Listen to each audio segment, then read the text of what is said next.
기원전 480년의 뜨거운 여름, 그리스 북부의 좁은 해안 통로인 테르모필레. 이곳은 뜨거운 문이라는 이름처럼 유황 온천이 솟아오르는 기묘한 땅이었습니다. 한쪽은 깎아지른 듯한 산맥이 하늘을 찌르고 있었고, 다른 한쪽은 깊고 푸른 에게해가 파도치고 있었죠. 이 좁은 길목에 스파르타의 왕 레오니다스와 그의 정예병 300명을 포함한 그리스 연합군이 자리를 잡았습니다. 그들 너머 지평선에는 먼지 구름이 하늘을 뒤덮고 있었습니다. 페르시아의 황제 크세르크세스가 이끄는 수십만의 대군, 이른바 신들의 군대가 그리스를 집어삼키기 위해 다가오고 있었기 때문입니다. 사실 페르시아의 침공은 이번이 처음이 아니었습니다. 10년 전 마라톤 평원에서 아테네군에게 굴욕적인 패배를 당했던 페르시아는 복수의 칼을 갈아왔습니다. 다리우스 대왕의 아들 크세르크세스는 선왕의 한을 풀기 위해 제국 전역에서 병사들을 불러 모았습니다. 기록에 따르면 숫자가 너무 많아 그들이 지나가는 곳마다 강물이 말라버릴 정도였다고 합니다. 금빛 갑옷을 입은 크세르크세스는 거대한 옥좌에 앉아 자부심에 차 있었습니다. 그는 자신의 군대가 지나가기만 해도 그리스의 작은 도시 국가들은 공포에 질려 항복할 것이라 확신했습니다. 그리스의 상황은 절망적이었습니다. 도시 국가들은 서로 싸우느라 바빴고, 페르시아의 대군 앞에 중립을 지키거나 항복하려는 이들도 많았습니다. 하지만 스파르타는 달랐습니다. 그들은 태어날 때부터 전사로 길러진 사람들이었습니다.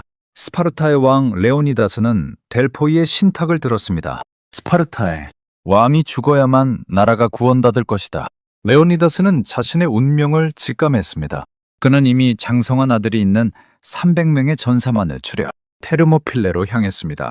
그것은 승리를 위한 행군이 아니라 거대한 파도를 막아내기 위한 스스로의 장래 행렬이었습니다. 테르모필레에 도착한 그리스군은 옛 성벽을 수리하며 방어선을 구축했습니다. 총 인원은 약 7천여 명. 수십만 명의 페르시아군에 비하면 턱없이 부족한 숫자였습니다. 크세르크세스는 그리스군이 그 좁은 길목에 버티고 있다는 소식을 듣고 콧웃음을 쳤습니다. 그는 사절을 보내 최후 통첩을 전했습니다. 무기를 내려놓고 항복하라. 그러면 너희를 친구로 배접하겠다. 하지만 레오니다스의 대답은 짧고 강렬했습니다. 물론 라베, 와서 직접 가져가라. 이 말은 곧바로 크세르크세스의 자존심을 건드렸고 전쟁의 불꽃은 타오르기 시작했습니다. 본격적인 전투 전 페르시아 측 사절은 스파르타 병사들을 겁주기 위해 이렇게 말했습니다. 우리의 화살은 너무나 많아서 쏘아 올리면 태양을 가릴 정도다. 그러자 스파르타의 전사 디오네케스는 담담하게 응수했습니다. 좋군. 그럼 시원한 그늘에서 싸울 수 있겠어. 이들의 대화는 당시 그리스 병사들 사이에 퍼져있던 묘한 긴장감과 결기를 잘 보여줍니다. 그들은 죽음을 두려워하지 않았습니다. 오히려 자신들이 서 있는 좁은 길목이 역사에 어떻게 남을지를 더 중요하게 생각했습니다. 드디어 크세르크세스가 공격 명령을 내렸습니다. 첫째 날 아침, 페르시아의 선봉부대인 메디아인들이 함성을 지르며 좁은 협곡으로 밀려들었습니다. 하지만 그들은 곧 당황했습니다.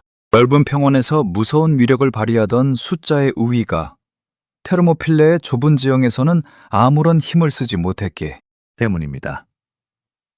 스파르타군은 서로의 방패를 겹쳐 거대한 청동벽을 만들었습니다. 페르시아군의 짧은 창과 가죽방패는 스파르타의 긴 창과 무거운 청동방패를 뚫지 못했습니다. 협곡 입구는 순식간에 페르시아 병사들의 시체로 쌓여갔습니다. 크세르크세스는 자신의 정예 부대이자 제국의 자부심인 불사부대 이모털스 10,000명을 투입했습니다. 그들은 얼굴을 가린 채 소리 없이 다가왔고 그 기세만으로도 적을 압도하는 부대였습니다. 하지만 스파르타의 방지는 흔들리지 않았습니다. 레오니다스는 기막힌 전술을 선보였습니다. 스파르타군이 일부러 겁을 먹고 도망치는 척하며 뒤로 물러나자 불사부대는 대열을 흐트러뜨리며 추격했습니다. 그때 레오니다스의 구령에 맞춰 전사들이 일제히 돌아서서 반격을 가했습니다. 불사부대조차 스파르타의 조직적인 사륙기계 앞에서는 추풍낙엽처럼 쓰러졌습니다. 둘째 날도 상황은 비슷했습니다. 크세르크세스는 자신의 옵저에서 3번이나 자리에서 벌떡 일어날 정도로 경악했습니다. 제국의 자부심이 그리스의 작은 방패벽 앞에서 산산조각 나고 있었으니까요. 산더미처럼 쌓인 시체 위로 피가 강물처럼 흘렀고 협곡의 바닥은 미끄러운 핏물로 가득 찼습니다. 페르시아 병사들은 이제 앞다투어 뒤로 도망치려 했고 장교들은 채찍을 휘두르며 그들을 다시 사지로 몰아넣었습니다. 그리스. 연합군은 교대로 휴식을 취하며 철저하게 길목을 지켜냈습니다. 이대로라면 페르시아군은 테르모필레를 통과하지 못한 채 자멸할 것 아니었습니다. 그런데 여기서 역사를 바꾼 배신자가 나타납니다. 에피알테스라는 이름의 지역 주민이 보상을 바라고 크세르크세스를 찾아간 것입니다. 그는 테르모필레의 산맥을 우회하여 그리스군의 뒤통수를 칠 수 있는 비밀 통로 아노파야의 존재를 알렸습니다. 크세르크세스의 눈이 번쩍 뜨였습니다. 그는 즉시 불사부대의 생존자들을 에피알테스의 뒤를 따르게 했습니다. 어둠을 틈타 숲길을 이동하는 페르시아군의 발소리는 고요한 밤의 공기를 찢고 그리스군의 배후로 향했습니다.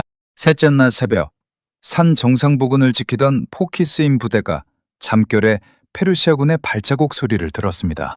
그들은 당황하여 높은 곳으로 도망쳤지만 페르시아군은 그들을 무시한 채 산 아래로 달렸습니다. 곧 레오니다스에게 전령이 도착했습니다. 뒤가 뚫렸습니다. 페르시아군이 산길을 내려오고 있습니다.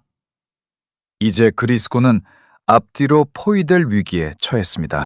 레오니다스는 긴급 회의를 소집했습니다. 상황은 명확했습니다. 이곳에 남는 것은 자살 행위였습니다. 레오니다스는 다른 도시국가 병사들에게 후퇴를 명령했습니다. 너희는 살아서 다음 싸움을 준비하라. 하지만 우리 스파르타인은 이곳을 지킬 것이다. 스파르타의 법은 전장에서 등을 보이는 것을 허용하지 않았기 때문입니다. 이때 테스피아이와 테베의 일부 병사들도 레오니다스와 함께 남기로 결심했습니다. 그들은 죽음을 예감했지만 마지막까지 영웅들의 곁을 지키기로 한 것입니다. 이제 협곡에 남은 것은 약 1000여 명의 결사대뿐이었습니다. 레오니다스는 담담하게 병사들에게 마지막 식사를 권하며 말했습니다. 잘 먹어두어라. 우리는 오늘 밤 하데스 저승에서 저녁을 먹을 것이다. 해가 높이 뜨자 전투가 재개되었습니다. 이번에 그리스군은 성벽 안에서 버티는 대신 스스로 협곡의 넓은 곳으로 걸어 나갔습니다. 더 이상 살아서 돌아갈 생각이 없었기에 그들은 짐승처럼 울부짖으며 적진으로 달려들었습니다. 창이 부러지면 칼로, 칼이 부러지면 방패로, 방패마저 깨지면 맨손과 이빨로 싸웠습니다. 그들의 기세에 눌린 페르시아 병사들은 서로를 짓밟으며 도망치려 했습니다. 이 난전 속에서 레오니다스 왕이 마침내 전사했습니다. 왕의 시신을 두고 처절한 쟁탈전이 벌어졌습니다. 스파르타 전사들은 4번이나 페르시아군을 밀어내고 왕의 시신을 되찾아왔습니다. 하지만 배후에서 내려온 페르시아 우회 부대가 모습을 드러내자 남은 그리스 병사들은 작은 언덕 위로 최후의 거점을 옮겼습니다. 크세르크세스는 더 이상의 근접전을 포기했습니다. 스파르타인들의 광기어린 저항에 질려버린 그는 궁수들에게 명령했습니다. 하늘을 가리는 화살비가 언덕 위로 쏟아졌습니다. 마지막 한 명의 전사가 쓰러질 때까지 화살의 비는 멈추지 않았습니다. 전투가 끝난 후 크세르크세스는 레오니다스의 시신을 찾아내 머리를 베고 십자가에 매달았습니다. 평소 적장의 용맹을 존중하던 페르시아의 관습에 비춰볼 때 이는 매우 이례적이고 감정적인 행위였습니다. 그만큼 크세르크세스가 이 3일 동안 느꼈던 공포와 굴욕이 컸다는 방증입니다. 하지만 시신은 훼손할 수 있어도 그들이 남긴 정신까지는 뵐 수 없었습니다. 테르모필레의 언덕에는 훗날 시인 시모니데스가 쓴 비문이 새겨졌습니다. 지나가는 나그네여, 가서 스파르타인들에게 전해주오. 우리는 그들의 명을 받들어 이곳에 누워있노라고. 테르모필레의 함락 소식은 그리스 전역에 충격을 주었습니다. 페르시아군은 이제 거침없이 남하하여 아테네로 향했습니다. 아테네 시민들은 텅 빈 포슈를 버리고 살라미스 섬으로 피난했습니다. 크세르크세스는 아테네를 점령하고 아크로폴리스를 불태우며 승리를 선언했습니다. 하지만 그것은 절반의 승리였습니다. 테르모필레에서 벌어진 귀중한 3일 동안 아테네의 테미스토클레스는 해군을 정비할 시간을 벌었고 그리스 연합군의 마음은 하나로 뭉쳤습니다.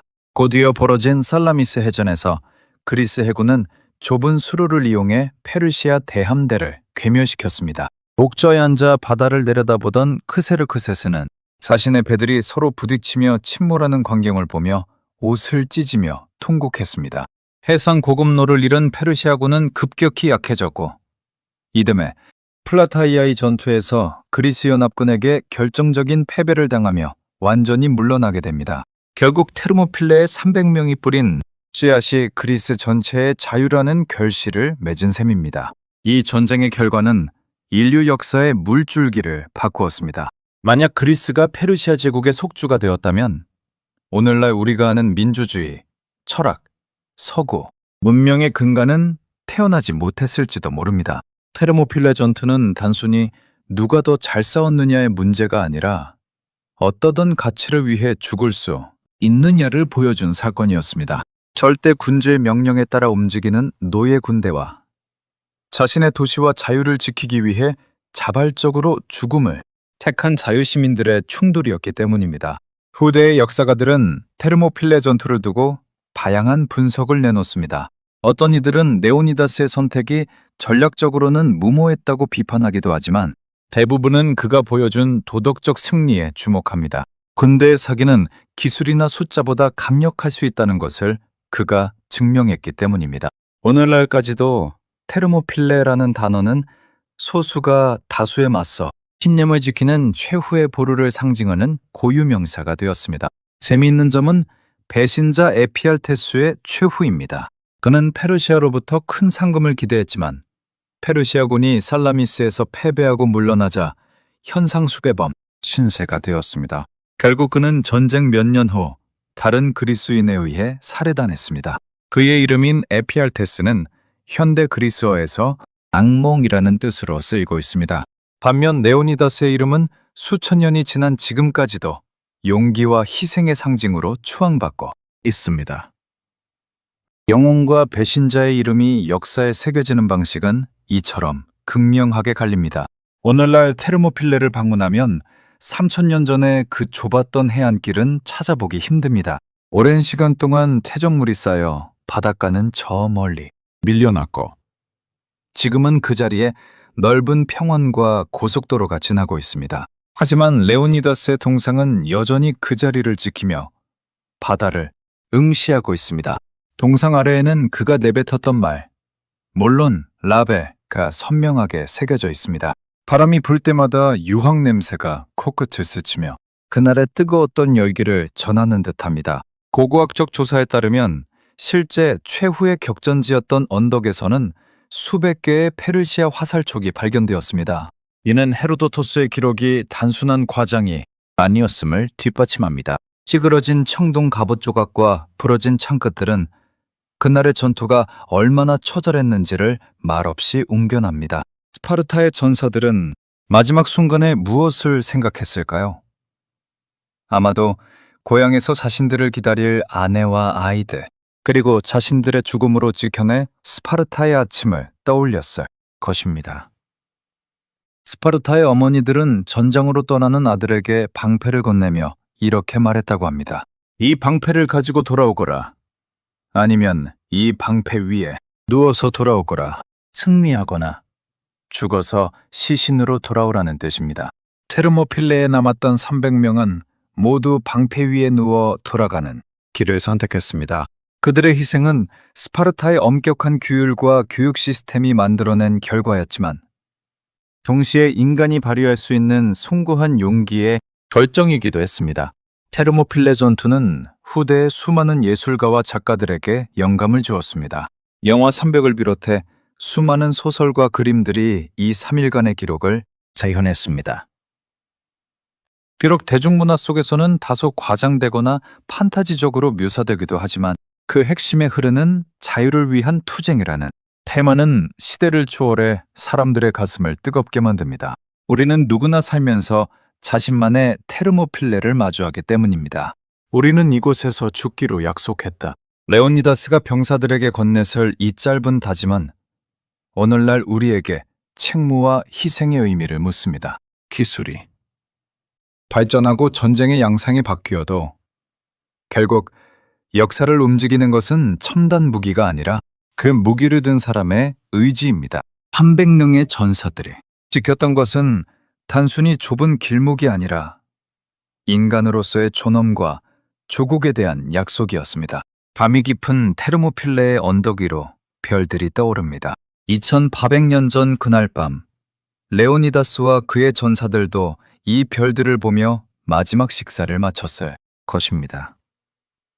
그들이 남긴 뜨거운 피는 이미 흙 속으로 사라졌지만 그들이 외쳤던 자유의 함성은 여전히 역사의 공명 속에 살아 숨쉬고 있습니다. 우리는 잊지 않을 것이다. 테르모필레가 우리에게 남긴 마지막 메시지는 바로 이것입니다. 스파르타의 전설, 테르모필레의 3일간을 끝까지 함께해 주셔서 감사합니다. 거대 제국에 맞서 자신을 던졌던 300명의 영웅 이야기는 오늘날 우리에게 진정한 용기가 무엇인지 다시금 일깨워줍니다. 오늘 이야기가 가슴 깊이 남으셨다면 구독과 좋아요를 부탁드립니다.